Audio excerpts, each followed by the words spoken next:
দেশের অন্যতম জনপ্রিয় ডিসিপ্লিন অ্যাথলেটিক্স। একসময়ে দক্ষিণ এশিয়ায় দাপট ছিল দেশের অ্যাথলেটদের। তবে ফেডারেশন কর্তাদের চেয়ার দখলের আকাঙ্ক্ষা আর দায়সারা প্রতিযোগিতায় চেনা মুখগুলোই ঘুরে ফিরে চ্যাম্পিয়ন হয়েছে জাতীয় অ্যাথলেটিক্সে।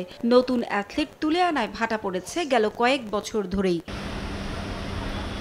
৫ আগস্টের পর সভাপতি, সাধারণ সম্পাদক সহ কর্মকর্তাদের বেশিরভাগ পালিয়ে যাওয়ার পর অবস্থা আরও ভয়াবহ রূপ ধারণ করে ফেডারেশনের। সমস্যা সমাধানে গেল ১৪ নভেম্বর জাতীয় ক্রীড়া পরিষদ ৯টি ফেডারেশনে নির্বাহী কমিটি ভেঙে অ্যাডহক কমিটি ঘোষণা করে। সাবেক তারকা অ্যাথলেটদের অনেকেই জায়গা পেয়েছেন অ্যাথলেটিক্সের অ্যাডহক কমিটিতে। ১৯ জনের কমিটির সাধারণ সম্পাদক করা হয়েছে জাতীয় পুরস্কারপ্রাপ্ত সাবেক তারকা অ্যাথলেট ও সাধারণ সম্পাদক শাহ আলমকে।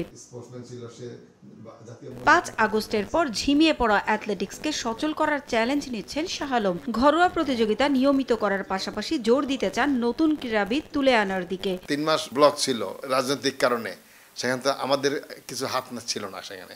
এখন আমরা যেহেতু দায়িত্ব পাইছি, আমরা যত তাড়াতাড়ি সম্ভব এটাকে প্রশিক্ষণ ক্যাম্প হইতে আরম্ভ করে বিভিন্ন গেমগুলি খুব তড়িৎগতিতে আমরা যাতে করতে পারি সেই চেষ্টা আমাদের থাকবে ইনশাআল্লাহ। লিস্টের উপরে 40টা ইভেন্ট আছে, এই 40টা ইভেন্টের উপরে আমরা প্রতিযোগিতা করব। সেখানে সারা দেশের প্রত্যেকটা ডিস্ট্রিক্ট অংশগ্রহণ করবে। সেই রেজাল্টের উপরে বেসিস করে যারা সম্ভাবনাময়ী অ্যাথলেট আন্তর্জাতিক পর্যায়ের জন্য তাদেরকে আমরা বাছাই করে প্রশিক্ষণ ক্যাম্পের আয়োজন করব।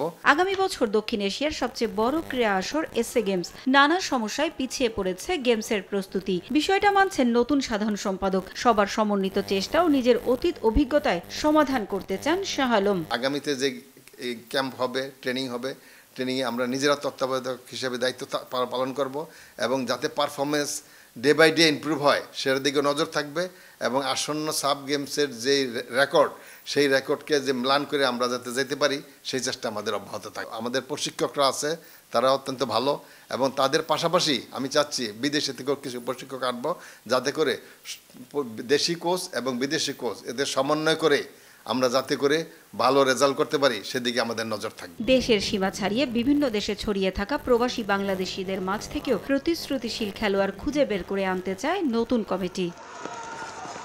পারভিন আক্তার, সময় সংবাদ, ঢাকা।